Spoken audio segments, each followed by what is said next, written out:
आदित्य आचरेकर पूछ रही इम्यूनो सप्रेशंस का मतलब क्या है? कैसा होता है ना आदित्य आचरेकर जी कि कोई भी ऑर्गन जब आपको दिया जाएगा, कोई भी ऑर्गन, किडनी हो या कोई भी ऑर्गन, अगर आपकी बॉडी के अंदर नया कोई ऑर्गन आएगा तो प्रॉब्लम ये होता है कि वो ऑर्गन के खिलाफ आपके आपके बॉडी की जो एंटीबॉडीज है दे में अटैक योर न्यू ऑर्गन, नए ऑर्गन को अटैक करके उसको डिस्ट्रॉय कर दे। तो क्या कर देते हैं, जब आपको कोई नया ऑर्गन देते हैं तो आपको इम्यूनो सप्रेसेंट ड्रग्स देते हैं, मतलब आपकी इम्यूनिटी को दबाने के लिए ड्रग्स देते हैं। तो एंटीबॉडी को दबा देंगे, एंटीबॉडी बनेगी नहीं फॉर सम टाइम। तो क्या हो जाएगा, नया ड्रग को थोड़ा टाइम, नया ऑर्गन को थोड़ा टाइम मिलता है बॉडी के अंदर संभलने को। फाइन। तो इमीडिएटली नया ऑर्गन आने के बाद इमीडिएटली एंटीबॉडीज को खराब करने की कोशिश करती है। तो अगर आपने ड्रग्स दिया जाए आपको 1-2 हफ्ते तक, तो आपकी बॉडी धीरे धीरे उसको समझ जाता है हाँ ये अपने ऑर्गन है करके। तो immunosuppressant drugs are very very important for any kind of transplant, any kind of transplant. और क्या, ओलिगोयूरिया मतलब less urine. Oliguria is less urine, anuria is no urine, polyuria is lots of urine. Erythropoietin is a hormone secreted by kidney which helps in making RBC. Calcitriol is a hormone secreted by kidney which helps in making bones stronger. And cadaver मतलब dead body. Prescribe, आपको कोई recommend करता है, doctor दवाइयाँ prescribe करता है।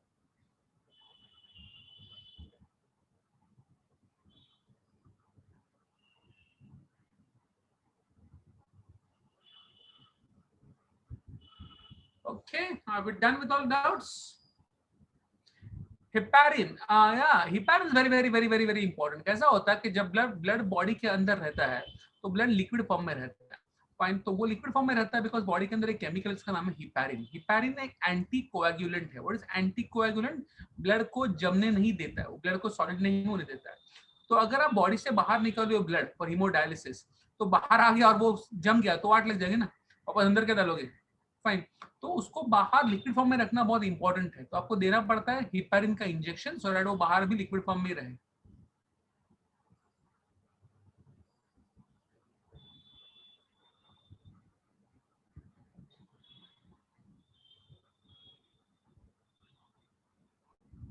Immerse, I don't know आपने कहां पर पढ़ा है, लेकिन इमर्स का बेसिकली मतलब होता है किसी चीज के अंदर आप इमर्स करते हो। जैसे गणपति की मूर्ति को आप पानी के अंदर इमर्स करते हो, उसके अंदर डालते हो, उसके अंदर डुबा देते हो।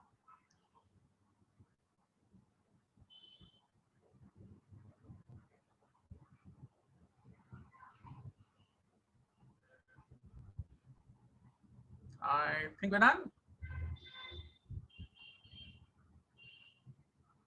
चला चला चला चला चला चला चला चला चला चला चला। ओके भाइयों बहनों, बहुत अच्छा लगा। अभी आगे बढ़ेंगे। नेफ्रोटॉक्सिक ड्रग्स, तुम्हें देखो ना, टॉक्सिक मतलब जो खराब करने वाले, पॉइजन पॉइजन मतलब बेसिकली खराब करने वाले, नेफ्रो का मतलब नेफ्रॉन, किडनी को खराब करने वाले drugs. Simple.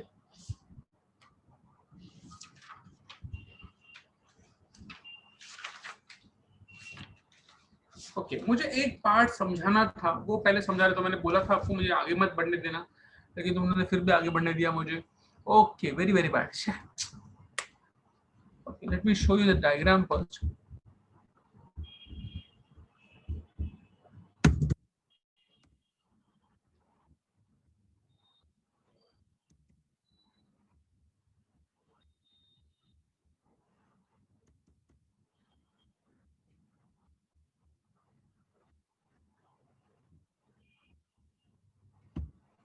I love this diagram. I must diagram.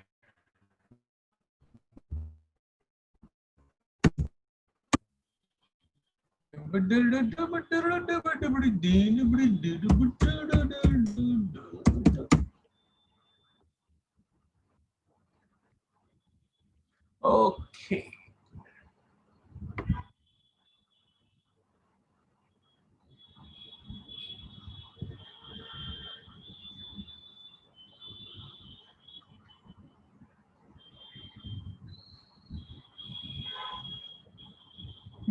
Can I have a good diagram for a nephron? Nephron का अच्छा डायग्राम चाहिए मुझे। नेफ्रॉन का अच्छा डायग्राम।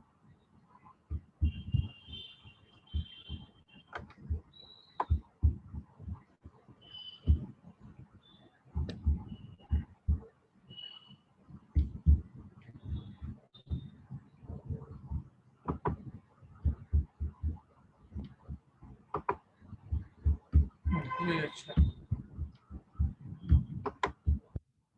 ओके।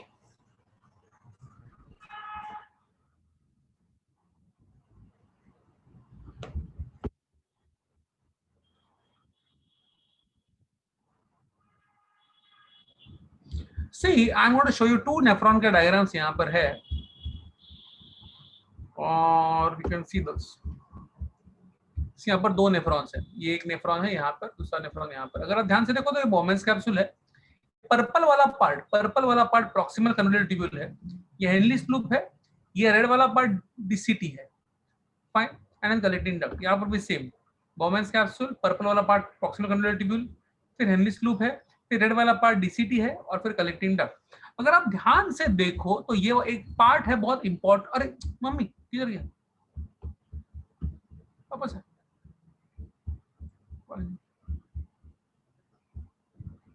एक पार्ट बहुत इंपॉर्टेंट, अगर आप यहाँ पर देखो तो दिस पार्ट, और रादर यू कैन से, और कहाँ पर दिखाऊं आपको। अरे क्या यार, लोग आते रहते, ये वाला पार्ट, फाइन। अगर आप ध्यान से देखो तो बोमेंस कैप्सूल और वो जो एफरेंट रीनल आर्टरियोल है, फाइन, एफरेंट रीनल आर्टरियोल के बहुत नजदीक में आपको मिलेगा डीसीटी। यहाँ पर देखो एफरेंट रीनल बहुत नजदीक में आपको मिलेगा DCT, afferent renal arteriole very very close, fine. उनका बहुत नजदीक में आते हैं। एक मिनट पहले,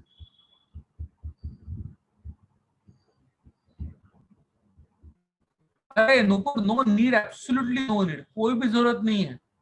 और ना डायग्राम कोई पूछता है, ना उसका कोई ये एक्सप्लेनेशन आते हैं। Do not worry about those, fine. I can explain it, मैं आपको गूगल पे निकाल के आपको दिखाता हूँ, because but no need, but I still show you, okay. तो मैं कहाँ था, या सो वो एक डायग्राम देख लिया। अभी थोड़ा इसको जूम करके देखता हूँ, दिखाता हूँ मैं। ये रहा, लुक एट दिस। सो ये जो है, ये है डीसीटी, ये डीसीटी है। सो डीसीटी जब एफरेंट रीनल आर्टरियोल के बहुत नजदीक जाता है, तो डीसीटी जहां पर बहुत क्लोज है एफरेंट रीनल आर्टरियोल के, वहां पर उसके सेल्स बहुत ज्यादा क्यूबॉइड कॉलमनर हो जाते हैं। और ये जो कॉलमनर सेल्स हो जाते हैं उनको हम लोग कहते हैं मैक्युलर टेंशन। अगर वहां पर बहुत ज्यादा सेल डिवीजन हो जाता है और सेल्स बहुत ज्यादा पैक हो जाते हैं, वहां पर बहुत ज्यादा सेल्स गर्दी कर जाते हैं, तो ज्यादा डेंस हो जाते हैं सेल्स, उसको हम लोग कहते हैं मैक्युलर डेंसा। सो मैक्युलर डेंसा क्या है? मैक्युलर डेंसा डीसीटी का वो हिस्सा है जो बहुत क्लोज है एफरेंट रीनल आर्टरियोल के, ठीक है। अब एफरेंट रीनल आर्टरियोल के वो सेल्स जो बहुत ही क्लोज है इस मैक्युलर डेंसा के, उसको हम लोग कहते हैं juxtaglomerular cells, juxtaglomerular cells. So macular densa and juxtaglomerular cells, ये दोनों मिलकर इस ये पूरे हिस्से को हम लोग प्यार से कहते हैं juxta glomerular apparatus, juxta glomerular apparatus। It is basically Jazzy sales plus macular densa दोनों मिलकर होता है जक्स्टा ग्लोमेरुलर apparatus, और ये बनाता है बेसिकली रेनिन। रेनिन नाम की एक चीज बनाता है, बहुत इंपॉर्टेंट चीज है, हम लोग बाद में पढ़ने वाले हैं। फाइन, एक हार्मोन है रेनिन नाम का, बहुत इंपॉर्टेंट चीज है, किडनी का हार्मोन है। क्या करता है बाद में समझाऊंगा मैं आपको। अब ब्लड प्रेशर में कुछ, ब्लड प्रेशर में लोचे करता है, लेकिन अभी नहीं बताऊंगा, बाद में बताऊंगा, fine. Open your books to page number 182, और एक जो छोटा सा पैराग्राफ है जेजीए का, वो एक बार पढ़ लो। स्मॉल पैराग्राफ है जेजीए का, एक बार पढ़ लो, 182 पेज नंबर।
सार्कोप्लाज्म बेसिकली, सी सार्कोलेमा का मतलब होता है मसल के ऊपर का कवरिंग. सार्कोप्लाज्म मतलब किसी मसल का साइटोप्लाज्म को सार्कोप्लाज्म कहते हैं. Sarco is the word given for muscle. तो मसल के अंदर का साइटोप्लाज्म सार्कोप्लाज्म, मसल का कवरिंग सार्कोलेमा. झाला? Okay then.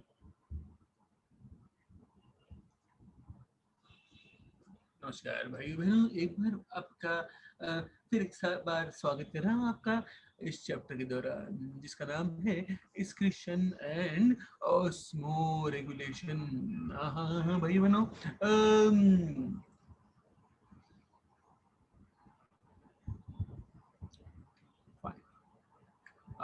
नकुल भी की बॉडी तो देखो यार, जिम बॉडी है, बोल gym body.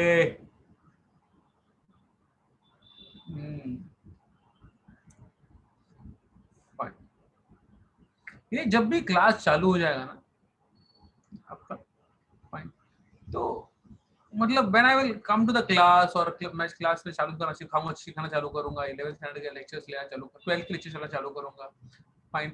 I am basically hopping कि 11th ऑनलाइन ही खत्म हो जाए. फाइन.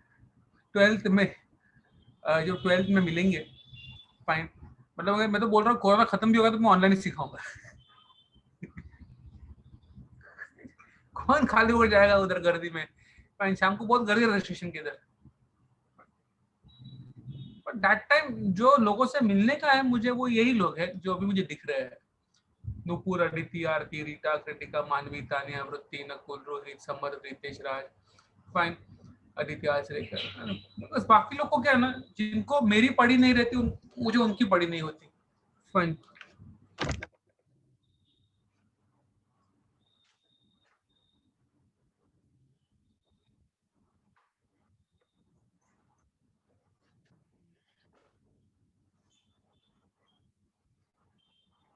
नहीं नहीं,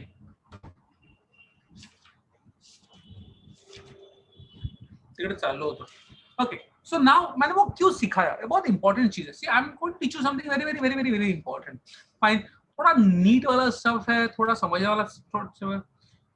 सर माझी पण, अरे नाही क्रांति, you, I am so sorry. I know I know I know I know I know I know तू कैमरा हमेशा ओपन रखती है. I know, don't worry, don't worry, तुझसे मिलूंगा मैं.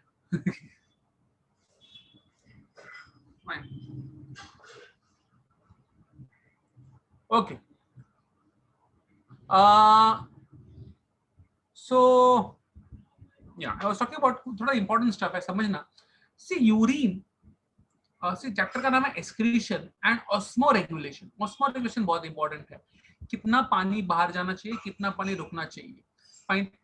कितना सोडियम बाहर जाना चाहिए, कितना सोडियम रुकना चाहिए. इसके लिए आपके बॉडी के अंदर कुछ चीजें होती है जो उसको उसको रेगुलेट करती है. उस रेगुलेशन को हम लोग वाटर एंड सॉल्ट बैलेंस को रेगुलेट करने को हम लोग प्यार से कहते हैं ऑस्मोटिक बैलेंस रेगुलेशन या ऑस्मो रेगुलेशन. ठीक है. एक्सक्रीशन का मतलब सुसु होना, ऑस्मो रेगुलेशन का मतलब वाटर और सॉल्ट बैलेंस करना. तो अभी पूरा का पूरा चैप्टर था एक्सक्रीशन. अभी हम लोग बात करते हैं about osmo regulation. So what is osmo. दो चीजें बहुत इंपॉर्टेंट है, समझ के चलो. सी मैं ना आपको एक चार्ट बनाकर क्या करूंगा, मैं चार्ट बुक पे लिखूंगा. I do that. मैं चार्ट बुक पे लिखूंगा, उसका एक फोटो लूंगा कैम स्कैनर से, और मैं एसआरके को भेज दूंगा. I will send it to SRK, और एसआरके आपको फिर आपके ग्रुप पे डाल देगा. ठीक है. बिकॉज बड़ा सा चार्ट है, यहाँ पर करूंगा तो आधा आधा बना वरना खाली वर्ड वेस्ट हो जाएगा. अभी चार्ट बनाता रहूंगा वो शेयर स्क्रीन पे. I'll try to explain the chart, try to visualize it, try to visualize it. ठीक है. मैं कोशिश करूंगा आपको ऐसा इस पे, अभी यहाँ पर बोर्ड बचे तो मजा आ जाता. Anyway, so let's understand this. कैसा होता है कि अगर सी मेरा सुसु कितना होना चाहिए, मैंने सुबह बोला था 1.2 लीटर एवरेज, 1.2 लीटर एवरेज सुसु होना चाहिए. तो 1.1 से 1 litre, 1.2 litre, maximum 1.5 litre. Maximum ठंडी का सीजन है, बहुत पानी पी रहे तो 1.5 लीटर, उसके ऊपर नहीं जाएगा सुसु. फाइन. उसके ऊपर नहीं जाए. उससे ज्यादा भी सुसु हो रहा है तो प्लीज आप मुंबई मतलब पानी सर्विसेज में आप ये कर सकते हो, बारिश में ये कर सकते हो किसी गांव में जहाँ पर सूखा पड़ता है. Fine. But anyway, so 1.2 litre average है. अगर आपको बहुत ज्यादा सुसु हो रही है, अगर किसी रीजन की वजह से आपको बहुत ज्यादा सुसु हो रही है, 1.8 लीटर के आसपास है, 2 लीटर के आसपास, फाइन, तो क्या हो जाएगा. प्लीज अंडरस्टैंड सुसु कैसे बनती है. We talked about ultrafiltration, selective reabsorption and tubular secretion. What is selective reabsorption. Blood को जो चाहिए उतना ब्लड वापस ले लेगा. सो ब्लड अपना पानी एब्जॉर्ब कर लेगा, ब्लड को जितना पानी चाहिए ब्लड अपना पानी एब्जॉर्ब कर लेगा। नॉर्मली ब्लड होता है आपकी बॉडी में 5 लीटर ब्लड रहता है, फाइन, तो ब्लड अपना पानी एब्जॉर्ब कर रहा है, ब्लड को जितना पानी चाहिए आपको आप दे रहा है, बाकी का पानी आप बाहर जा रहा है एज सुसु। क्लियर है? सो सुसु अगर सुसु का क्वांटिटी बढ़ गया, आई एम सो सॉरी वो यूरिन यूरिन बोलते हैं लेकिन सुसु मजा आता है बोलने में, फाइन, तो सुसु का क्वांटिटी बढ़ गया, फाइन, सुसु अगर 1.5 लीटर्स 1.8 लीटर्स 2 लीटर्स तक चला गया तो ये एक्स्ट्रा पानी कहां से आ रहा है?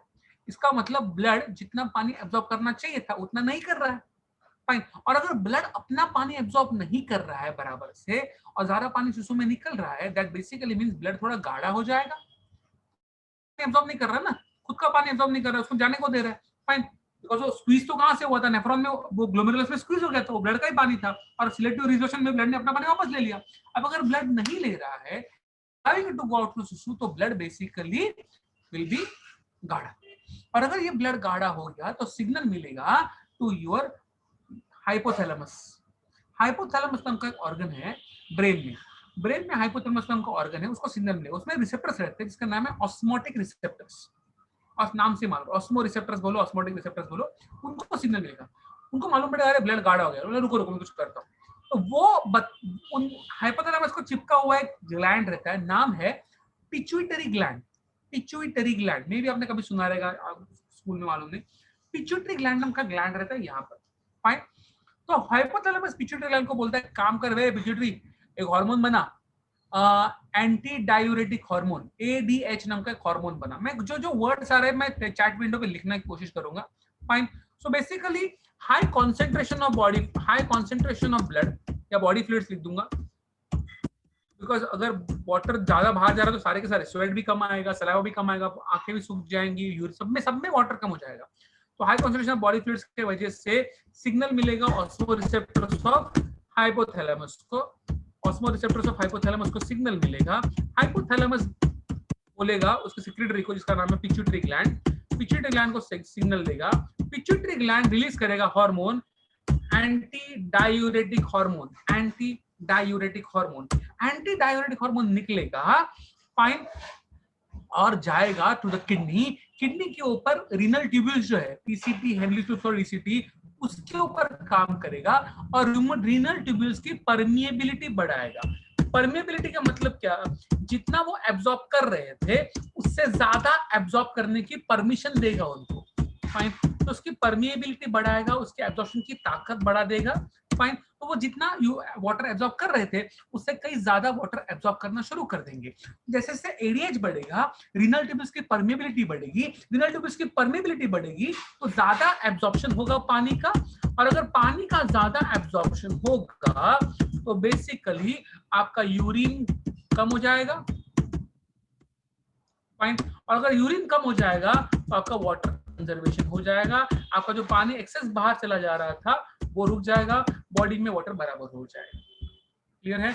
लफड़ा ये है कि एडीएच आ रहा है, एडीएच आ रहा है, एडीएच आ रहा है, एडीएच रुक नहीं रहा है, तो जैसे से एडीएच बढ़ता जाएगा बढ़ता जाएगा बढ़ता जाएगा, वो ज्यादा पानी एब्जॉर्ब करता जाएगा ब्लड, और पानी एब्जॉर्ब करेगा और पानी एब्जॉर्ब करेगा, यूरिन कम होता जाएगा, 2 लीटर से 1.8 पे आएगा, 1.6 पे आएगा, 1.4 पे आएगा, 1.2 पे आएगा, 1 पे आएगा, 800 ml पे जाएगा, तो जितना अभी यूरिन होना चाहिए उतना भी यूरिन नहीं हो रहा है, बिकॉज एडीएच का लेवल बढ़ रहा है। तो एडीएच का लेवल बढ़ेगा तो वो बहुत पानी एब्जॉर्ब कर रहा है, इतना पानी नहीं चाहिए, ब्लड में पानी ज्यादा हो जाएगा, वापस सिग्नल मिलेगा हाइपोथैलेमस को, क्या कर रहे हैं भाई, बंद कर, फाइन, इतना पानी भी नहीं एब्जॉर्ब करने का था, तो वापस सिग्नल मिलेगा हाइपोथैलेमस को बहुत ज्यादा हो रहा है, फाइन, तो वॉल्यूम ज्यादा बढ़ेगा ब्लड का, so volume of body fluids will increase, body fluids का वॉल्यूम इंक्रीज हो जाएगा, बहुत ज्यादा है, तो उसको सिग्नल मिलेगा भाई बंद कर, जैसे आपको हाइपोथैलेमस सिग्नल मिलेगा वापस एडीएच सिग्नल, एडीएच स्टॉप हो जाएगा, एडीएच वापस, और एडीएच जब बंद हो जाएगा वापस ज्यादा यूरिन बहना शुरू हो, सिंपल इतना समझ लो कि ज्यादा एडीएच तो कम यूरिन, कम एडीएच तो ज्यादा यूरिन, बहुत सिंपल है, बहुत सिंपल है। कब क्यों करता है ये, गर्मी है, बहुत सारा पसीना निकल गया है, बहुत सारा वाटर लॉस हो चुका है पहले से, और वाटर लॉस नहीं होना चाहिए, तो किडनी में एडीएच का लेवल बढ़ जाएगा, तो क्या हो जाएगा, सुसु कम हो जाएगी गर्मी में। क्या ठंडी में पसीना नहीं निकला है, वाटर लॉस बिल्कुल नहीं हुआ है, आपको इतना पानी नहीं चाहिए बॉडी के अंदर, तो ठंडी में ज्यादा सुसु करना है, एडीएच कम हो जाएगा। सो बॉडी नोज के एडीएच कब ज्यादा कब कम, after getting my body perfect उसको बैलेंस कर लेती है, फाइनली बैलेंस बॉडी को जमता है, आपको खुद नहीं करना पड़ता है, आपके बॉडी के अंदर कुछ ऐसा मशीन नहीं है, हाँ कम हो जाए एडेज बढ़ जाए, आप कुछ नहीं कर सकते। Fine, okay, just hold on for a second ना।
ओके, सो वापस एक बार जस्ट रिपीट कर रहा हूँ बिकॉज मेरा ब्रेक हो गया बीच में।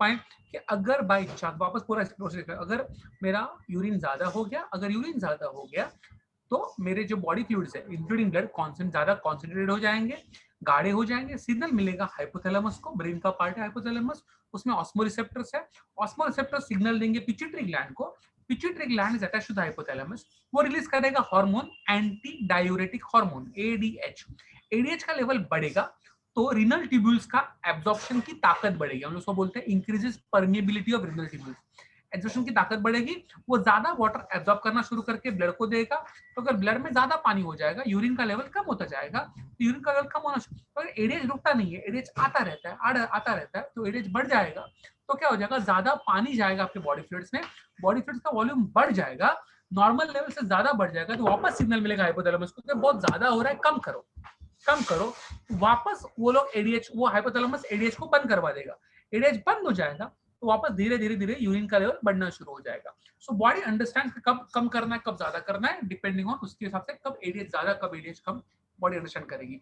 अगर एडीएच आया ही नहीं, अगर एडीएच आया नहीं या बहुत ही ज्यादा कम आया, आपको डिजीज होती है, इसका नाम होता है diabetes insipidus, insipidus, diabetes mellitus सुना रहेगा आपने, शक्कर वाला डायबिटीज, शक्कर की बीमारी है डायबिटीज मेलाइटस, ये डायबिटीज इंसिपिडस है, इसको पानी वाला डायबिटीज कहते हैं, पानी वाला डायबिटीज। यहाँ पर क्या होता है कि आपको बहुत ज्यादा सुसु हो जाती है, इसको हम लोग प्यार से कहते हैं पॉलीयूरिया, पॉलीयूरिया बहुत सुसु हो जाती है, जिसकी वजह से बॉडी पानी में टिकता नहीं है, तो आपको बहुत प्यास लगती है, बहुत प्यास लगने को हम लोग प्यार से कहते हैं पॉलीडिप्सिया, पॉलीडिप्सिया, डी DYSPIA। सो बहुत ज्यादा प्यास, सुसु हो रही है इसलिए बहुत ज्यादा प्यास लग रही है, ये दो सिम्टम है डायबिटीज इंसिपिडस के, और ये डिजीज क्यों होता है, अगर एडीएच नहीं आए या बहुत ज्यादा कम आए तो। हाँ, अगर एडीएच बहुत ज्यादा आया तो आपको होगा ओलिगोयूरिया, मतलब बहुत कम सुसु होगी, या आपको होगा एन्यूरिया, मतलब सुसु ही नहीं होगी, सूखा पड़ जाएगा। फाइन, तो वो अगर ज्यादा आया तो फाइन, ओके, ये एक सिस्टम हो गया। दूसरा सिस्टम, सुबह मैं आपको एक्सप्लेन कर रहा था अल्ट्रा फिल्ट्रेशन, अगर आपको याद है तो अल्ट्रा फिल्ट्रेशन में बोला कि 55 मिलीमीटर ऑफ मर्क्यूरी का प्रेशर नीचे की तरफ जाता है, फिर 30 मिलीमीटर ऊपर, 50 मिलीमीटर ऊपर टोटल प्रेशर होता है 10 millimetre of mercury. 10 millimetre of mercury का प्रेशर है। So blood pressure around the kidney is very very important. अगर किडनी के आजू बाजू का, स्पेशली नेफ्रॉन्स का यहाँ का ब्लड प्रेशर अगर कम हो जाए, फाइन, अगर इमेजिन करो कि टोटल इफेक्टिव फिल्ट्रेशन प्रेशर कितना है, 10 millimetre of mercury, 10 millimetre of mercury. अगर आपका ब्लड प्रेशर 5 यूनिट से भी कम हो जाए तो आपका प्रेशर आएगा 5 मिलीमीटर मर्क्यूरी। अगर 10 से कम हो तो 0 पे आ जाएगा। अगर आपका ब्लड प्रेशर 10 से भी कम हो गया तो 0 पे आएगा इफेक्टिव फिल्ट्रेशन प्रेशर। अगर इफेक्टिव फिल्ट्रेशन प्रेशर 0 पे आ गया, इसका मतलब आप किडनी बराबर से फिल्टर नहीं करेगा, urea, uric acid, creatinine blood के अंदर ही रह जाएंगे, वो सुसु में से बाहर नहीं निकलेंगे।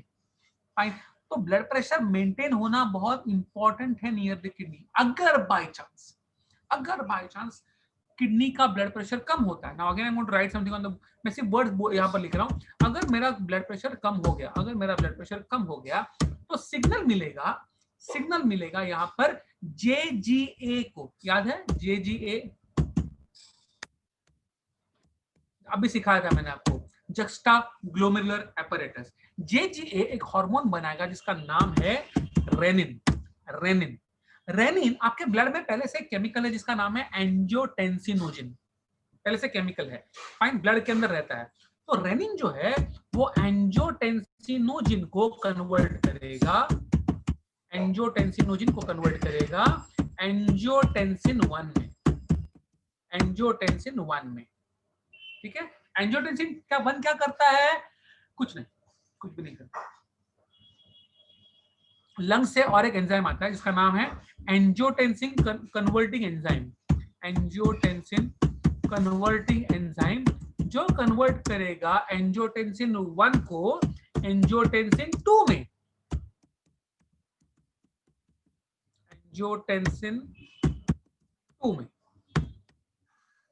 वापस एक बार बोलता हूं, ब्लड प्रेशर नीचे चला गया है, ब्लड प्रेशर नीचे चला गया है तो मेरा ग्लोमेरुलर फिल्ट्रेशन रेट जो है वो नीचे चला गया है। I forgot to write that, मैं बहुत इंपॉर्टेंट वर्ड लिखना भूल गया।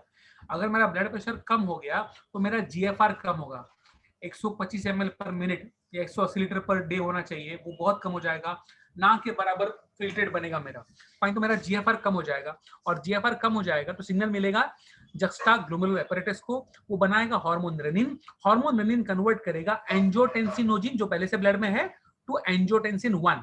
एंजियोटेंसिन 1 कुछ नहीं करता, लंग्स से एक एंजाइम आता है एंजियोटेंसिन कन्वर्टिंग एंजाइम, जो कन्वर्ट करेगा एंजियोटेंसिन 1 को एंजियोटेंसिन 2 में, एंजियोटेंसिन 2 कांड कर देता है, कम करेगा। कैसे कम करेगा, डायरेक्टली नहीं कम करेगा, कुछ चीजें करने वाला है, जस्ट होल्ड ऑन, अलग अलग तरीके, क्या, एक मिनट, हाय,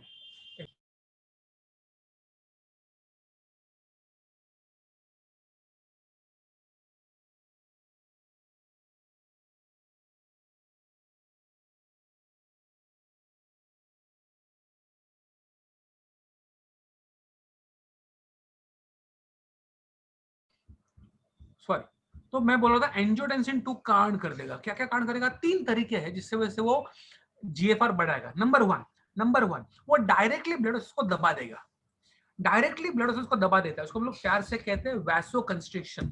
अगर वैसो कंस्ट्रिक्शन होगा तो मेरा ब्लड प्रेशर बढ़ जाएगा, और अगर मेरा ब्लड प्रेशर बढ़ गया तो मेरा जीएफआर बढ़ जाएगा। डायरेक्टली ब्लड वेसल को दबा देता है, वैसो ब्लड वेसल कंस्ट्रिक्शन, दबा देना, फाइन। दूसरा, it will help the PCT to absorb more, PCT को स्टिमुलेट करेगा कि भाई तू ज्यादा पानी, ज्यादा सोडियम, ज्यादा क्लोरीन एब्सॉर्ब कर। तो पीसीटी में रिजोल्यूशन इन पीसीटी, पीसीटी को बोलता है कि ज्यादा सोडियम एब्सॉर्ब कर। अभी क्यों बोलता है, बिकॉज जितना ज्यादा सोडियम उतना ज्यादा ब्लड प्रेशर, तो पीसीटी को बोलता है सोडियम को बाहर मत जाने दे, सुसु में से सोडियम को एब्सॉर्ब कर, जितना सोडियम एब्सॉर्ब करेगा ब्लड में सोडियम ज्यादा हो जाएगा तो ब्लड प्रेशर बढ़ जाएगा। सो रीअब्जॉर्प्शन इन पीसीटी बढ़ा देता है वो, स्पेशली सोडियम का। ऑफ सोडियम ले देता हूं,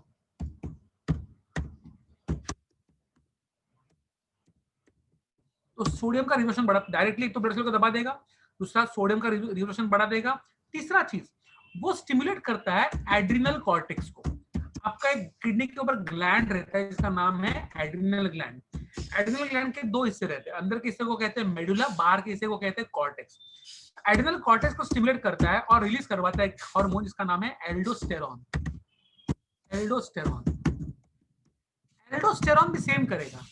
एल्डोस्टेरॉन जैसे ही रिलीज होगा ब्लड के अंदर, aldosterone will increase sodium reabsorption.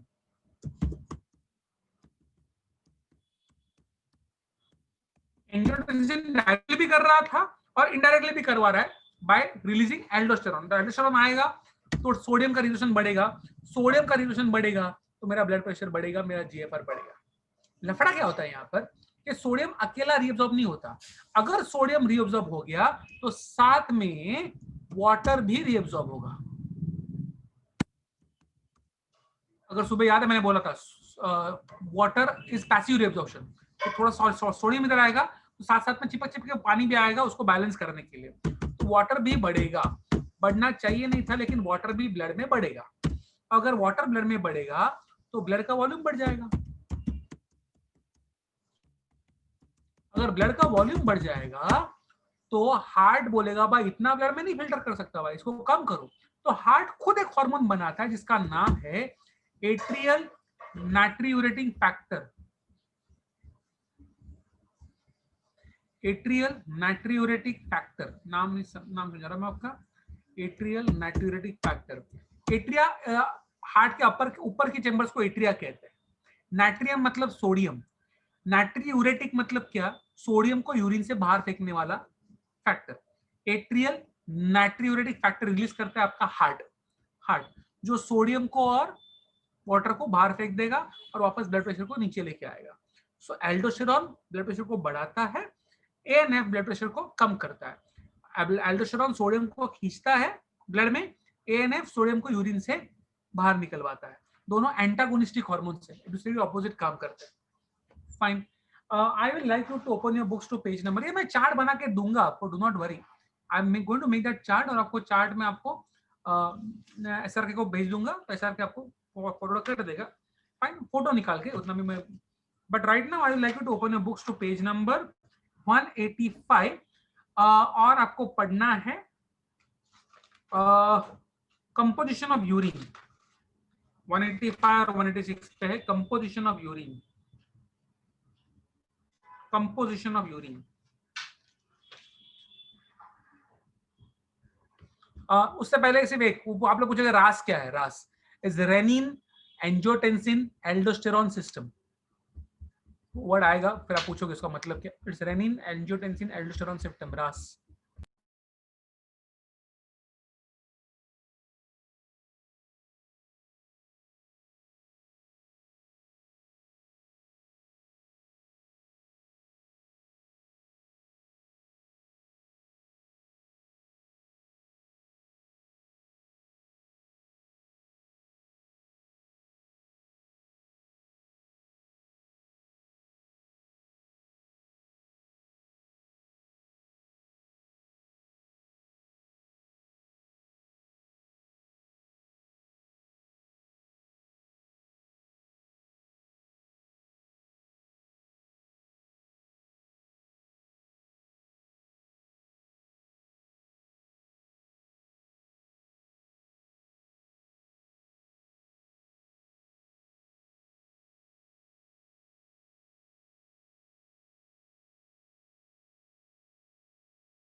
चलो 1 मिनट और दे रहा हूँ, जल्दी करो।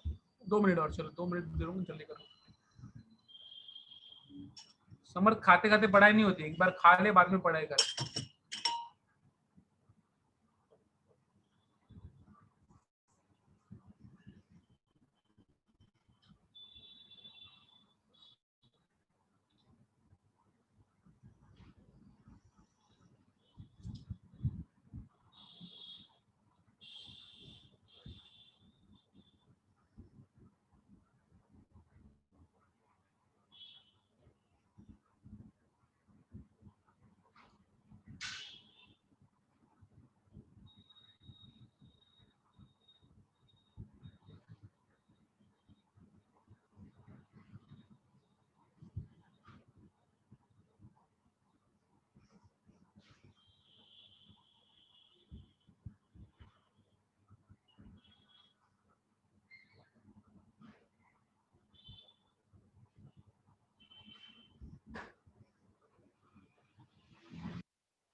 Okay, are we done?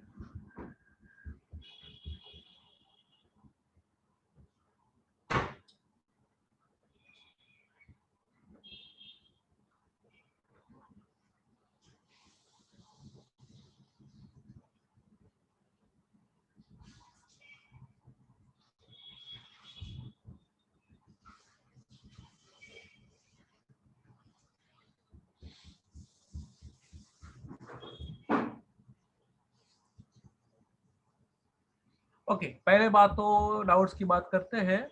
और यूरोक्रोम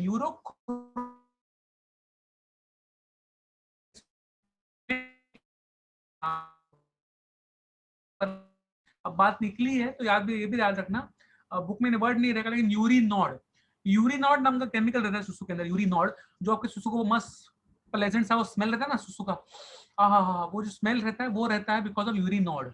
यूरिनॉड इज अ स्मेल वाला thing, urochrome is a colour वाला थिंग। अरे स्मेल तो मतलब सुसु का ब्यूटीफुल। अगर आप कभी स्टेशन जाओ और वहाँ पे सुलह शौचालय रहता है अपना, अभी तो बंद रहता है आजकल, लेकिन वो स्टेशन के ना अपने सामने ही है ना, अभ्युदय बैंक के बाजू में, मुरलीधर वो सामने दाबेली वाले के सामने देखो ना, सुलह शौचालय है। क्या स्मेल है, ब्यूटीफुल यूरिनॉड का स्मेल आता है वहां पर। फाइन, मतलब थर्ड डिग्री में बकवास है। आप मैं 2-3 घंटा बंद करके रखो सुलह शौचालय के अंदर, वो कैदी पूरा बोल देगा कहाँ कहाँ किसने चोरी की है, मारा है। थर्ड डिग्री की जरूरत नहीं है। Fine, okay. राज पूछ रहा है व्हाट इज रास, व्हाट इज RAAS। राज, ये मैंने भी एक्चुअली वर्ड सुना है, RAAS क्या होता है। मैं एक्चुअली गूगल कर रहा हूँ, मुझे मिल नहीं रहा है किधर, बट ये RAAS क्या है मैं ढूंढूंगा तो मुझे मुझे मालूम है, मुझे बता देना। फाइन, RAAS या रास क्या होता है, फाइन, मुझे भी मालूम नहीं है। फाइन, हैमरेज, हैमरेज क्या होता है? हैमरेज रितेश गुप्ता, कोई भी आपकी ब्लड वेसल, किसी भी ऑर्गन में कोई भी ब्लड वेसल फट जाए और उसमें से ब्लड बाहर आ जाए, उसको हम लोग कहते हैं हैमरेज होना। अगर वो लोग ब्रेन हैमरेज हो रहा है तो ब्रेन को कुछ नहीं होता, ब्रेन हैमरेज होता है मतलब ब्रेन में जो ब्लड वेसल्स रहते हैं वो लीक हो जाते हैं, वहां पर ब्लड बाहर निकलता है, ऑर्गन से बाहर निकलता है। अगर मैं किसी भी ऑर्गन का जब हैमरेज होता है तो वहां पर ब्लड वेसल्स में से ब्लड बाहर निकल के ऑर्गन में फैल जाता है, जो नहीं होना चाहिए कभी भी। कैल्सिट्रियोल में थोड़ी देर पहले समझाया था, बट अगर एक बार वापस एक बार से, एवरीबॉडी 3 हार्मोन्स हमेशा याद रखना, 3 हार्मोन्स हमेशा याद रखना, एरिथ्रोपोइटिन, कैल्सिट्रियोल और रेनिन। एरिथ्रोपोइटिन आरबीसी बनाने में मदद करता है, कैल्सिट्रियोल हड्डियों को मजबूत करने में मदद करता है और रेनिन ब्लड प्रेशर को फिक्सअप करता है। अभी तो ये तीनों हार्मोन्स होकर किडनी बनाते हैं।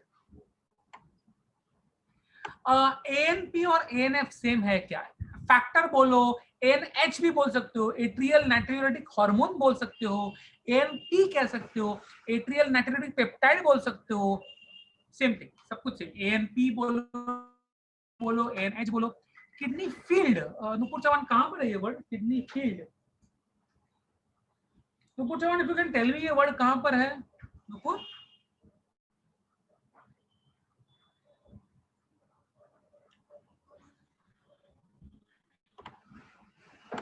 फोर्थ पैराग्राफ मध्ये काय आहे sir?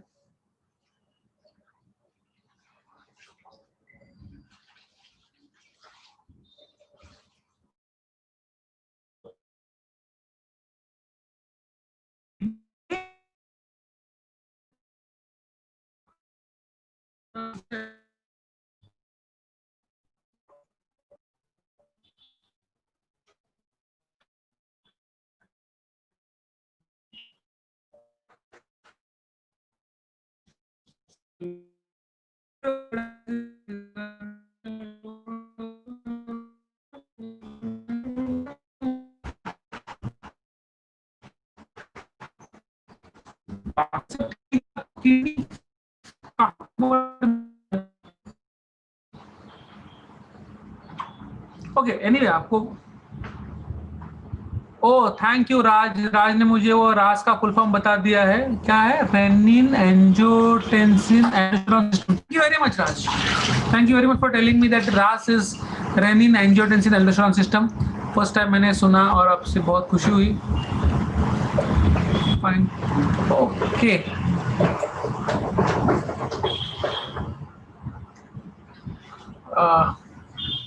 So much for being sarcastic. Okay.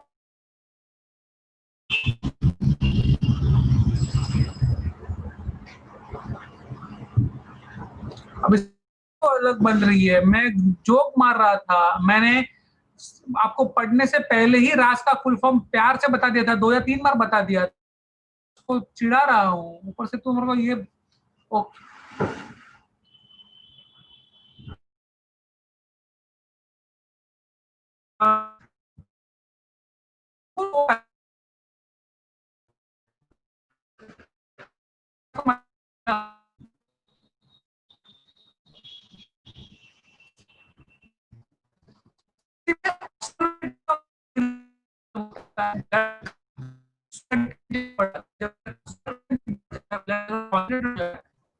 हम लोग यूज करते हैं वर्ड ऑस्मोलैरिटी।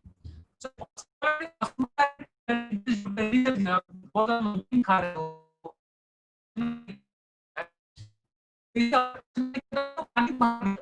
नमक ज्यादा हो जाएगा। अगर नमकीन खा तो अगर नमक ज्यादा हो गया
मालूम है म्यूट हूँ, इसलिए कब से बोल रहा था, कुछ बोल ही नहीं रहा था, मैं ऐसे मजाक मजाक कर रहा था, मुंह हिला रहा था। अभी मेरे को म्यूट किया हुआ मोइनुद्दीन शेख ने।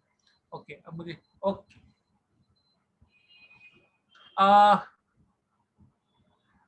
आगे बढ़ेंगे, आगे बढ़ेंगे। एंड अरे जय आ गया रूम में, वीरू नहीं आया बेटा, जय अकेला आया। वेटिंग रूम में जय है without Veeru. Okay, I am going to do one small thing then can bind the lecture of today. थोड़ा अर्ली आज जल्दी छोड़ूंगा आपको, फाइन। 8 बजे तक नहीं बैठूंगा आपको, फाइन। 7:59 को छोड़ दूंगा। ओके, तो आगे बढ़ते हैं। सो दो तीन स्मॉल स्मॉल चीजें हैं। एक है सबसे पहले कि क्रियाटिनिन, अगर आपको याद है मैंने आपको समझाया था क्रियाटिनिन क्या है। क्रियाटिनिन अगर ज्यादा रहेगा तो उसका मतलब किडनी बराबर से काम नहीं कर रही है। ऐसा रहता है आपके मसल्स में, आपके स्केलेटल मसल्स में, हड्डियों के आजू बाजू मसल्स जो है, फाइन, इस मसल्स के अंदर बेसिकली एक चीज रहती है जिसका नाम है क्रियाटिनिन फॉस्फेट। क्रियाटिनिन फॉस्फेट नाम की चीज होती है। और जब भी आप मसल को काम करवाते हो, जब आप एक्ट करवाते हो, मसल्स के साथ वर्क करते हो, तो क्रिएटिनिन फॉस्फेट का मेटाबॉलिज्म होता है। अगर मैं यूज करूंगा वर्ड कैटाबॉलिज्म होता है, वो टूटता है। सो क्रिएटिनिन फॉस्फेट टूटता है, phosphate becomes a part of the energy, ATP का पार्ट बनता है और क्रिएटिनिन वेस्ट प्रोडक्ट बन जाता है। So phosphate is used for ATP formation, energy formation, and creatinine becomes a waste product, fine. ये क्रिएटिनिन मसल में बहुत ज्यादा बढ़ेगा तो वो ब्लड के अंदर जाएगा, ब्लड से वो जाएगा किडनी के यहाँ पर, किडनी से जो जाएगा यूरिन में, और यूरिन से वो बाहर जाएगा, fine. Okay okay okay, sorry Raj, sorry अगर आपको सुनाई नहीं दिया था पहले बार तो I am so sorry, fine. इसलिए मैं बोल रहा यार क्लास चालू करवाओ यार, ये मुझे ऑनलाइन जमता नहीं है यार, क्लास चालू करवाओ, फाइन।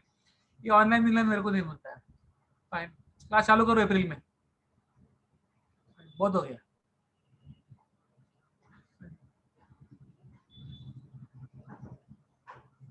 भगवान करे अप्रैल तक क्लास चालू हो जाए, अभी और नहीं चाहिए ऑनलाइन लेक्चर। तो आगे बढ़ते हैं। I still want to know, वो लड़की कौन थी जो कल मुझे दिखी थी क्लास में? वो that girl who was sitting in the class, black, ये black top black T shirt में थी। अदिति पूछ रही किराटिन है इसमें भी रहता है ना? Keratin of course, keratin, creatinine अलग है, किराटिन अलग है बेटा। किराटिन की KERATIN अलग चीज है और क्रियाटिनिन कंप्लीटली अलग चीज है, फाइन। ओके, सो या, सो क्रिएटिनिन की बात करें तो मसल्स में बाहर निकल जाएगा। मैंने पहले आपको बोला था कि minimum around 0.4 to 0.5, 0.4, 0.6 milligram per decilitre, मतलब 10 ml में कितना milligram. So in 10 ml there should be around 0.4, 0.5, 0.6 milligrams minimum, maximum around 1.2, 1.3, 1.4 milligram per. So basically 1.4 के ऊपर नहीं जाना चाहिए, 1.4 मिलीग्राम पर डेसीलीटर है, पर 10 ml ऑफ ब्लड नहीं जाना चाहिए, फाइन। 1.4 के ऊपर अगर आपका क्रिएटिनिन गया तो इसका मतलब आपका किडनी बराबर से काम नहीं कर रहा है, simple as that. Okay, number एक ये नंबर है। दूसरा चीज मैं कुछ वर्ड्स देने वाला हूँ, वर्ड समझेंगे, उसके बाद में आगे बढ़ेंगे। कुछ वर्ड्स की बात कर रहा हूँ।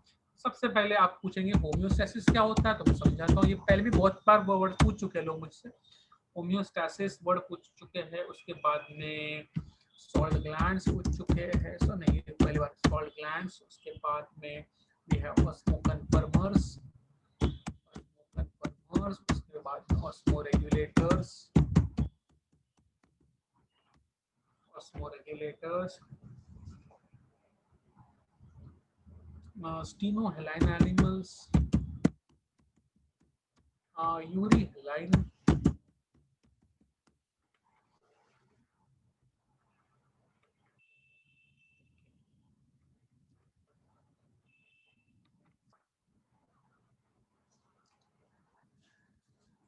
let's understand this first.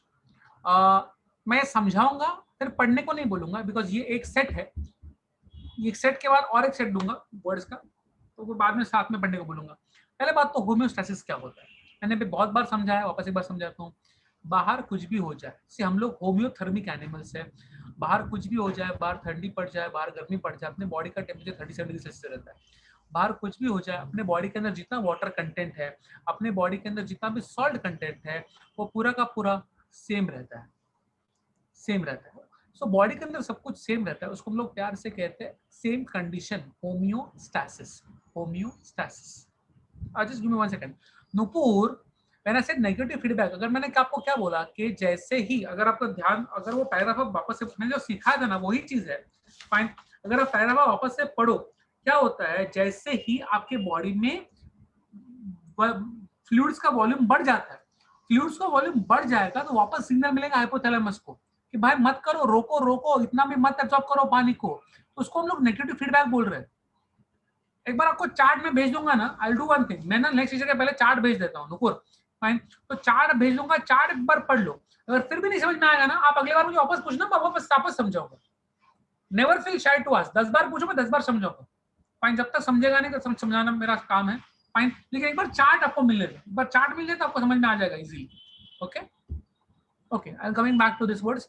So homeostatic मतलब सेम कंडीशन मेंटेन करना, स्पेशली सॉल्ट एंड वाटर का ही है, फाइन। अभी कुछ एनिमल्स रहते हैं वो इतने समुद्र के बीचों बीच रहते हैं, उनको पानी पीने को मिलता ही नहीं है, सादा पानी।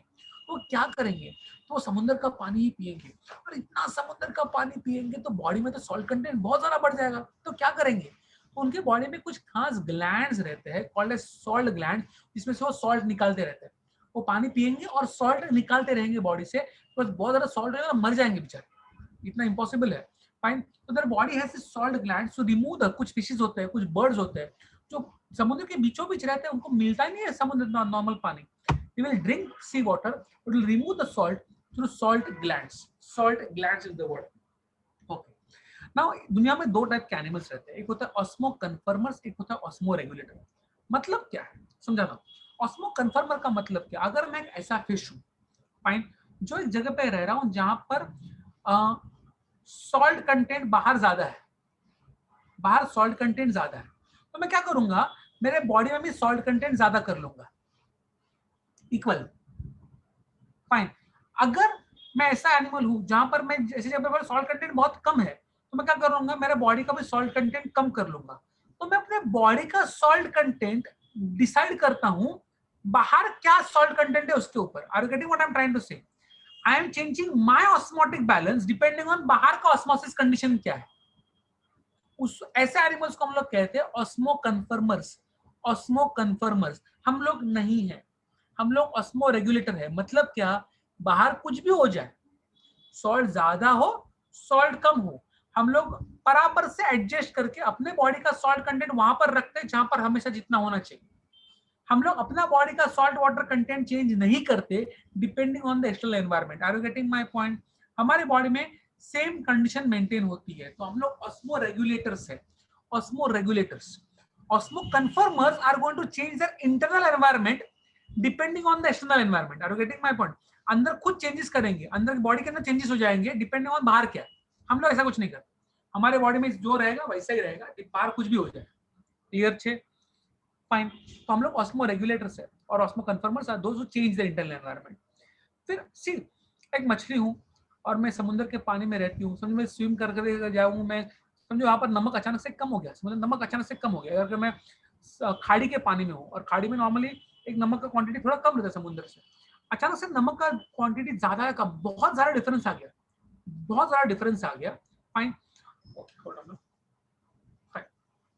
से हम लोग भी थोड़ा नमक इधर उधर हो जाएगा चल जाता है, कोई भी फिश होगा, फाइन, खाड़ी की मछली, थोड़ा नमक इधर उधर चल जाता है। अगर छोटा सा नमक में डिफरेंस आ गया, क्वांटिटी में डिफरेंस आ गया और उसको चला लेते हैं, तो उसको स्टीनोहेलन एनिमल्स कहते हैं। स्टीनोहेलन एनिमल्स का इसका मतलब क्या है, नमक के कॉन्सेंट्रेशन में थोड़ा ऊपर नीचे हो गया, आजू बाजू का जो एनवायरमेंट है उसमें नमक थोड़ा ऊपर नीचे हो गया तो चला लेंगे, हाँ, लेकिन ज्यादा ऊपर नीचे हो गया तो मर जाएंगे, तो सहन नहीं कर पाएंगे, बहुत ज्यादा ऊपर नीचे हो तो मर जाएंगे, fine.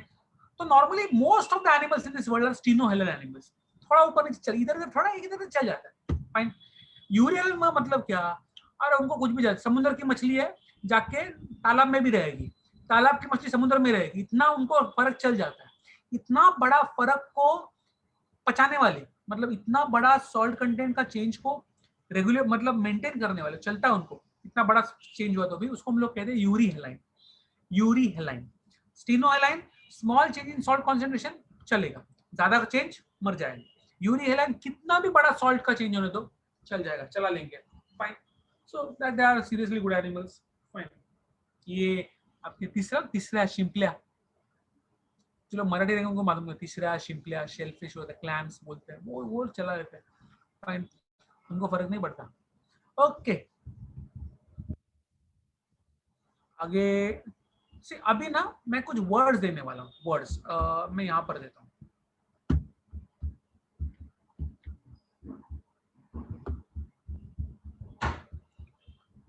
I'm going to use some words over here. पूरी की पूरी लिस्ट है, पूरी की पूरी लिस्ट है, सिर्फ एमसीक्यूज के लिए आता है और उसको कोई मतलब नहीं होगा। फाइन। ऐसे Nupur Chauhan, which school you are from? Nupur Chauhan कौन से स्कूल से हो बेटा? आपके स्कूल का नाम क्या है बेटा?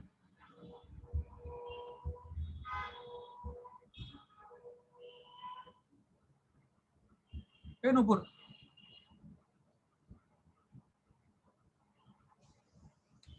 आदर्श Vidyalaya. Fine. Marathi medium, Hindi Marathi medium?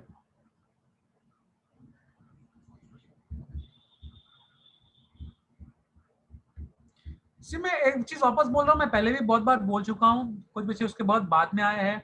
अगर आप मराठी मीडियम से हो, आप सेमी मराठी से हो, हिंदी मीडियम से हो, उर्दू मीडियम से हो, please do not feel shy to ask anything. Fine, यहाँ पर मतलब पढ़ने के लिए आए हैं।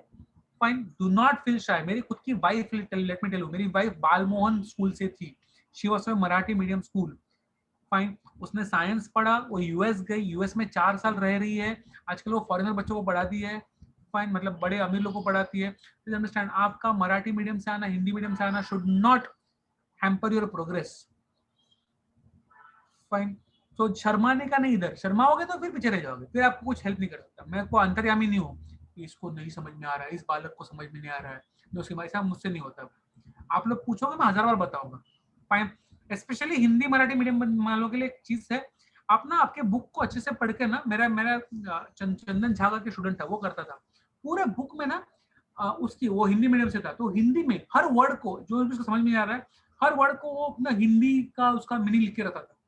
फाइन, 11th में किया उसने, 12th तक उसका इंग्लिश बहुत सुधर गया वो। सो बहुत सारे ये है, आप कर सकते हो। ओके, अलग अलग एनिमल्स को अलग अलग सिस्टम्स रहती है to remove the waste products, तो रिमूव द वेस्ट प्रोडक्ट्स, ठीक है। अब अगर सिंगल सेल ऑर्गेनिज्म से, यूनिसेलुलर ऑर्गेनिज्म से, अमीबा, अमीबा, तो अमीबा के अंदर कुछ खास वैक्यूल्स रहते हैं, कॉन्ट्रैक्टाइल वैक्यूल्स रहते हैं। ये वैक्यूल्स के अंदर भर जाता है वेस्ट प्रोडक्ट, ये वैक्यूल सेल मेम्ब्रेन की तरफ आता है और वेस्ट प्रोडक्ट्स को बाहर छोड़ देता है। अमीबा में होता है कॉन्ट्रैक्टाइल वैक्यूल्स। फाइन, फिर अगर आप स्पंजिस की बात करो, पॉरीफेरा, किंगडम पॉरीफेरा अगर आपको याद है, तो उसके सर के ऊपर एक बड़ा सा ओपनिंग रहता है, इसका नाम है ऑस्क्यूलम। सारे के सारे वेस्ट प्रोडक्ट्स ऑस्क्यूलम में से बाहर चले जाएंगे। फाइन, किंगडम पॉरीफेरा में अगर आपको याद है, ऑस्क्यूलम, सर के ऊपर बड़ा सा ओपनिंग रहता है ऑस्क्यूलम नाम, उसमें सारे वेस्ट प्रोडक्ट बाहर निकल जाते हैं। फाइन, किंगडम पॉरीफेरा में आता है स्पॉन्जिस। फाइन, देन ओके,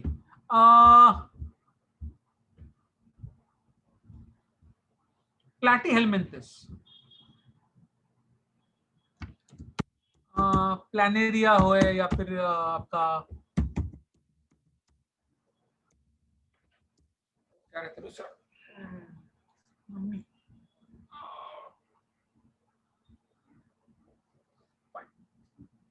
सो प्लैटीहेलमिन्थस में खास सेल्स रहते हैं, इसका नाम है फ्लेम सेल्स। फ्लेम सेल्स रहते हैं, ये फ्लेम सेल्स में बनता है, फ्लेम सेल्स से बनता है वेस्ट प्रोडक्ट्स, और फ्लेम सेल्स से वो जाता है, इन्हें ट्यूब्स रहते हैं, कुछ खास ट्यूब्स रहते हैं, और उन ट्यूब्स का नाम है प्रोटोनेफ्रिडिया, प्रोटोनेफ्रिडिया। सो फ्लेम सेल्स में बनता है, फ्लेम सेल्स में बनता है वेस्ट प्रोडक्ट, फिर ट्यूब्स रहते हैं जिसका नाम है प्रोटोनेफ्रिडिया, उसमें से कैरी होता है और बॉडी से बाहर जाता है थ्रू ओपनिंग्स कॉल्ड एज नेफ्रिडियोपोर्स, नेफ्रिडियोपोर्स। वापस एक बार बोलता हूँ, फ्लेम सेल्स में बनता है, प्रोटोनेफ्रिडिया से कैरी होता है और नेफ्रिडियोपोर्स से बाहर जाता है। फाइन, देन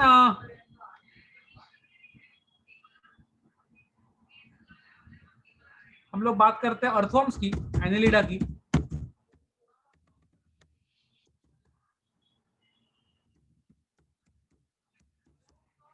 अर्थवर्म्स में जो एक्सक्रीटरी प्रोडक्ट्स रहते हैं वो बनते हैं एक खास ऑर्गन में जिसका नाम है नेफ्रोस्टोम। नेफ्रोस्टोम से वापस जाता है इन specialised tubes called as metanephridia. और मेटानेफ्रिडिया से जाएगा ओपनिंग्स में जिसका नाम है नेफ्रिडियोपोर्स।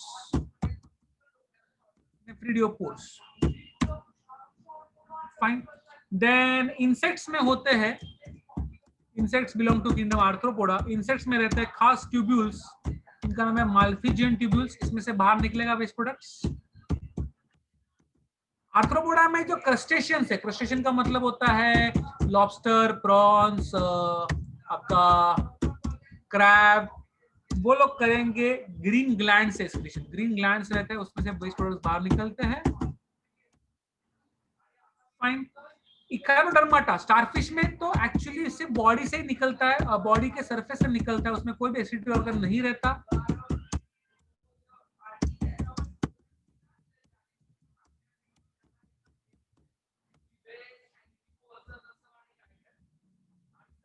एंड लास्ट में बाकी समय तो किडनीज ही रहती है।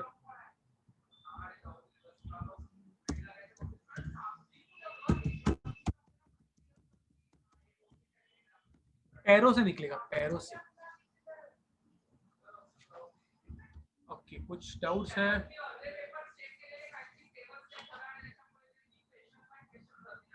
क्या हो गया अमर, कोई समझा नहीं। केवाई रे हो मतलब क्या अमर, इसका मतलब क्या है? Okay, just I am going to repeat this. ये सब जो वर्ड्स है वो एमसीक्यूज में आते हैं, कौन से एनिमल में किस चीज से वो वेस्ट प्रोडक्ट्स को बाहर निकालते हैं। Single cell animals like amoeba have contractile vacuoles. Fine, vacuole रहता है, उसके अंदर भरता है, वैक्यूल बाहर आता है टुवर्ड सेल मेम्ब्रेन और कुछ करके सब कुछ बाहर फेंक देता है। स्पंजिस में एक ओपनिंग है सर के ऊपर जिसका नाम है ऑस्क्यूलम। प्लैटी एलिमेंट्स में कुछ खास सेल्स है जिसमें से बनता है प्लेन सेल्स। फिर एक ट्यूब आती है कॉल्ड प्रोटोनेफ्रिडिया, उस ट्यूब से कैरी होता है वेस्ट प्रोडक्ट और बॉडी के बाहर एक ओपनिंग है जिसका नाम है नेफ्रिडियोपोर्स, जिसमें से उसको बाहर फेंक दिया जाता है।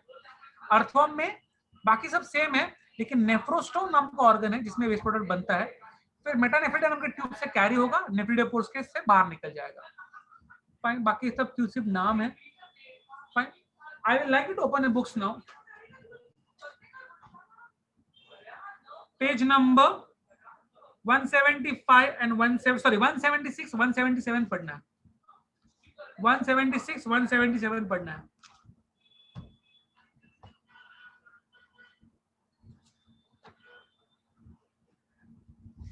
176 177 पढ़ना है। Find out chat.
नाक के ओपनिंग को नॉस्ट्रल कहते हैं समर्थ मोर। नाक का ओपनिंग, नाकपुड़ी, नाकपुड़ी। Okay, I think we are done and we can now leave. और हम लोग मिलेंगे, आई डोंट नो, अगले शनिवार को मिलेंगे या आई थिंक भरत सर अभी भी गांव में रहेंगे तो हो सकता है ट्यूसडे को भी मिल जाए, मंगलवार को मिल जाए, तो हो सकता है मंगलवार को अभी ट्यूसडे को मिलेंगे। और poor renal function, Aditi poor renal function मतलब किडनी बराबर से काम नहीं कर रही है। रीनल का मतलब kidney. Okay, so bye bye and we'll start with photosynthesis most probably. चला।